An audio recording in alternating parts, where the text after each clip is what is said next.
Look his face. Yeah. He's dangerous. He's special. You can like. The guy is special. Everything that could possibly be special about this guy is special. A guy like this is the type of guy that you love to watch and follow. The most special guy that I've ever come across. All right, hello and welcome to the Patrick McCorry Sports Show. Today we have UFC Bantamweight Julio Arce. I hope I'm saying the name right. You got it. Okay, cool. Okay. So, Julio, you're coming off of a massive knockout win over Andre Ewell. And how do you feel about that opponent? Or how do you feel about that fight? I'll tell you what, everything went the way it should have in this fight. The return to Bantamweight, the fight itself, it all just went right.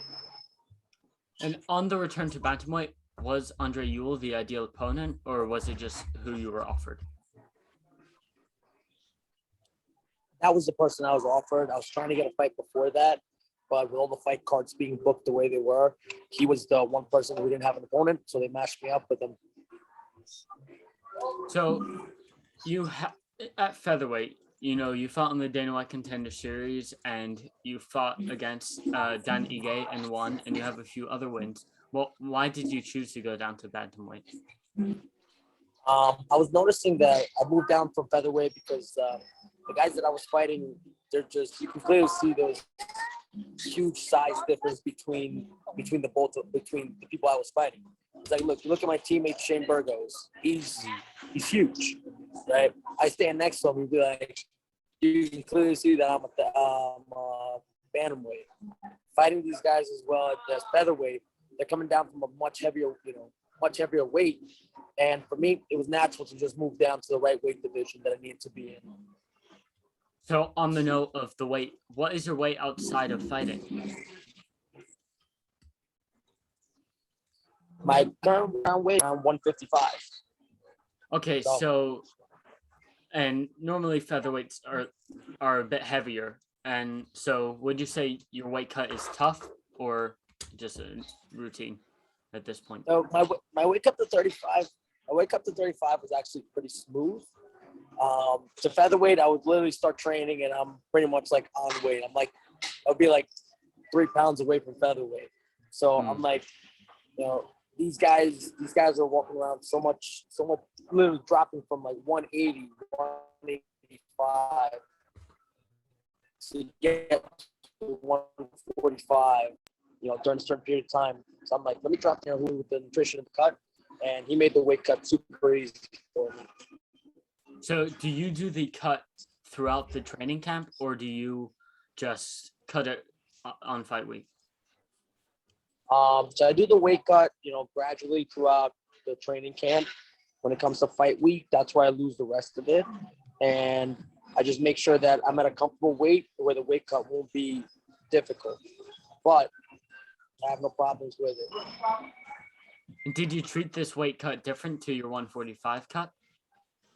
Oh, a lot different. For 145, I didn't really have to cut any weight. Going to bantamweight, then I have to be even more strict with what I'm eating. And like I said, Eric Pena, he designed the program that I needed to follow in order to drop the weight I needed to drop.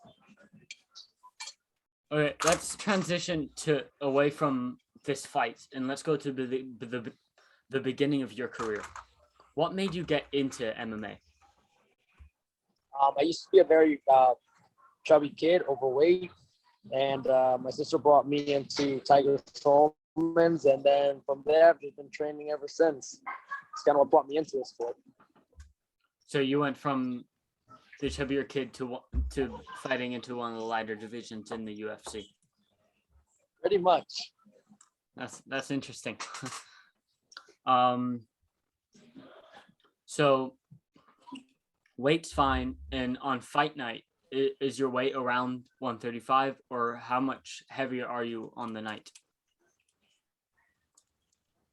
Fight night, I put on at least I would say 10 pounds. 10 pounds. Before I jump back into the cage. So you're like 145. Yeah, maybe a little more. I'd say 10, 15, around there. And would you call yourself one of the lighter bantamweights? Say that again? Would you call yourself one of the lighter bantamweights? I feel like I'm gonna be one of like a bigger bantamweight. So well, weighing it, so being 150 pounds, from what I've gathered on other people, like Sean O'Malley and Chris Moutinho, they're 155, 145. So you're in the in between of small and big. Yeah, like I'd say I still consider myself think one of the heavier bantamweights. These guys are a lot like O'Malley. He's a much taller guy, so I think his height also plays a lot into how much weight he has to put on, because he's also very big. He's starting to kind of build up, but before he used to be really skinny. So, I think for him, he has to put on a little more weight to feel strong in that division. So, in your recent fight, did you feel like you had the weight advantage throughout that fight? In my recent, you know what? No, it's it was a whole different mindset going in there.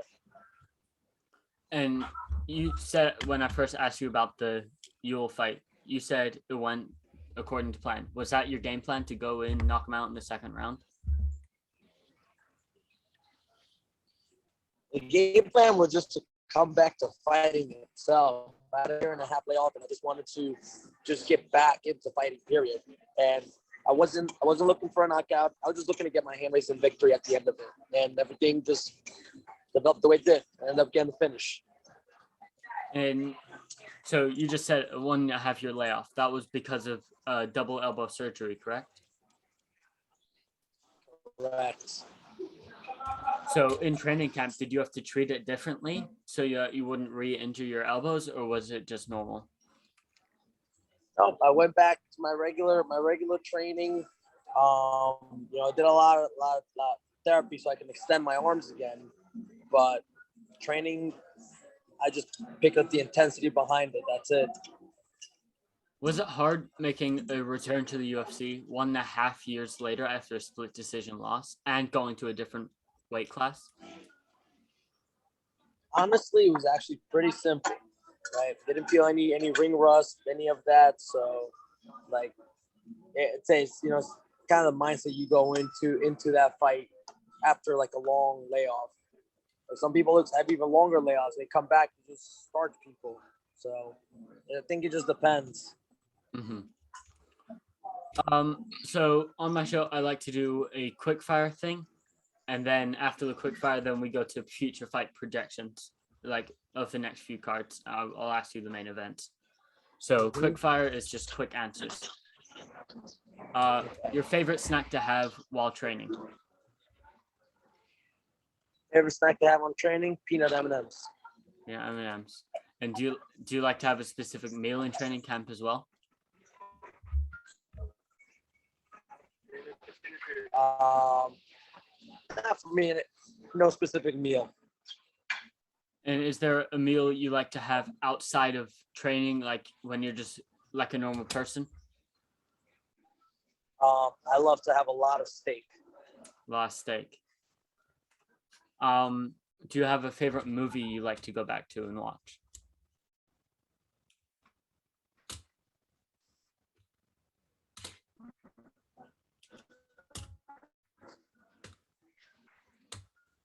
What?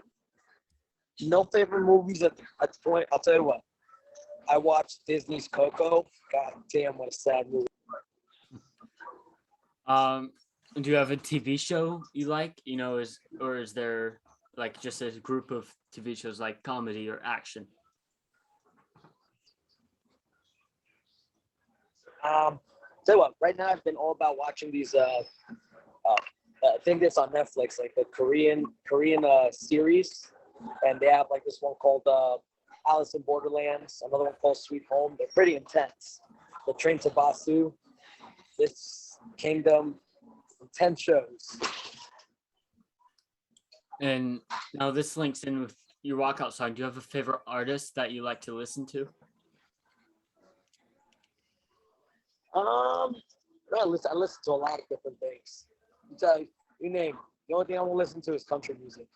Country music. Okay, so now let's go to the future fights. So obviously there are no fights this weekend, but there are fights next weekend. Cannonier Gastelum, who do you have in that fight? Gastelum.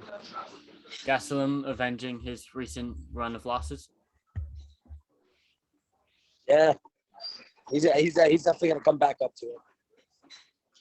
And Barboza versus Giga. How do you think that fight goes? Ooh, you know what? I can't pick. It's gonna. I think Barboza will get it done. Any idea how? Knockout, decision? I think it's gonna be a TKO. It's gonna be a finish. A finish. Brunson versus Till. How do you see that fight going? Ooh, I see Till winning that fight. Decision, TKO. knockout. Knockout. And then obviously Yes. the big pay-per-view coming up. Volkanovski versus Ortega. Hold on 1 second. No, I'm good with this. Thank you. I'm gonna take Volkanovski. Then Valentina. She's gonna just dismantle this girl. And then of course Nick Diaz. Nick Diaz on a 5-year layoff. Yeah. Nick Diaz gonna come back. Right. What do you think of that fight? I think it's a really interesting storyline. And, Robbie Lawler could avenge a knockout loss, or Nick Diaz could capitalize on it. I think Nick Diaz is gonna capitalize. That dude's always in shape. And if Robbie Lawler were to win, do you think they'd pull not a pay-per-view, trilogy fight on it, on like a fight night? I don't think so. I think they're just want to get like two legends fighting, and that's it. Just get the headline and then finish. Yeah. And do you think Nick Diaz will finish or fight again after that fight, or just one and done? I think he's just gonna have money fights. That's all. Money fights. And if they offer him like a good title fight, then he'll probably take it. But he's probably just gonna be focused on making money, just money fights. That would be crazy if Nick Diaz got a title fight after a few fights coming back. That's true. I think a lot of that division would be pretty upset. I don't know, with Leon Edwards and Dana White, you never know. He could just place Nick Diaz in there ahead of him. You don't know what to expect. These guys are. I think people just gotta fight, plain and simple. Now, continue on the future fights. I can't remember all the fight nights between this and the fight between Jan and Glover. How do you see that fight going? I think Jan's gonna take that fight. And then the co-main event on that one as well. Who do you think wins that one? Peter Yan versus Aljamain Sterling. I think, you know what? I don't know. Let's see how it plays out. Because maybe Sterling goes back and adjusts his game, or let's see, if it's the same as last time. But not sure yet. I think Jan takes that fight. And then UFC 268 as well.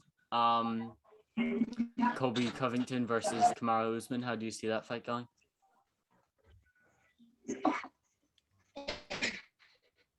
I say Kamaru Usman. Knockout, decision. How do you?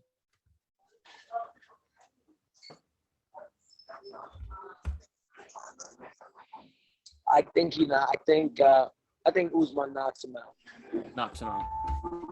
And then the co-main, I'm not sure. Was there a co-main confirmed for that fight? Oh, it's Rose, isn't it? Isn't Rose gonna fight on that one? And Chandler versus Gaethje, and I think Chandler's gonna take that fight. Chandler Gaethje, that's a really good fight as well. Chandler submission maybe, bring in the wrestling. We haven't seen much of it. I think it ends by knockout. Knockout. Okay. Yeah, I have one last question. Is there anybody you have your eye on in the bantamweight division you want to call out for a fight? You know. Honestly, I don't know what my call out. Just whoever the UFC sends to me right now. So whoever they think I'm deserving of next, that's who I'm gonna fight. Not really used to calling out people. Do you have an idea of what fighter you could be given?